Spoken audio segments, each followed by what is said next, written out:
Devastating. It's one of the words used to describe the drought that has gripped many parts of Texas for several years. It could also be applied to the effect this drought is having on the state's cowherd. If it doesn't rain soon, ranchers like Bill Martin will have more tough decisions to make. His ranch near Carrizo Springs normally gets 20 inches of rain a year, but the last few years have been anything but normal. He's already sold half his cattle and now spends about $1,000 a day feeding hay and supplements to the ones he's trying to keep.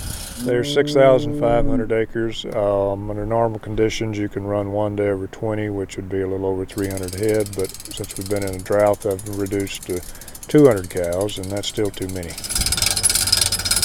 Many of Bill's neighbors have already sold out, selling off their way of life in the auction ring.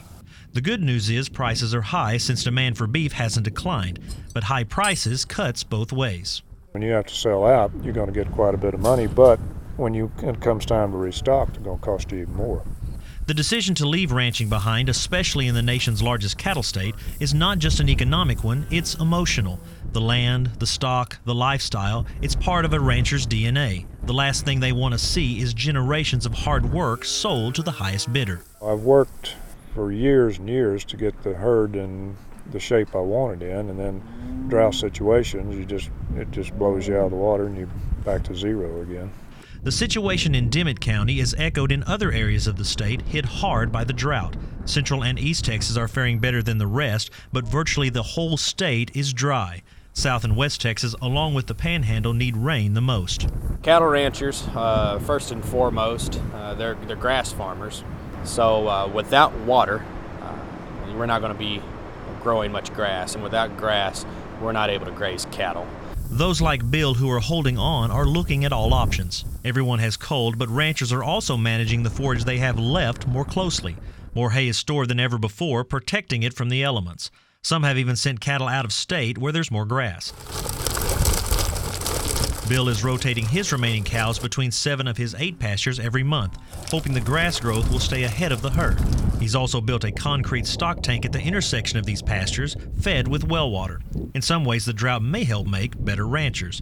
But even if it starts raining tomorrow, it will still take time before pastures are ready to graze again. When that does occur, allow your ground and allow your forage base time to heal, time to recuperate, and really set roots and establish itself again.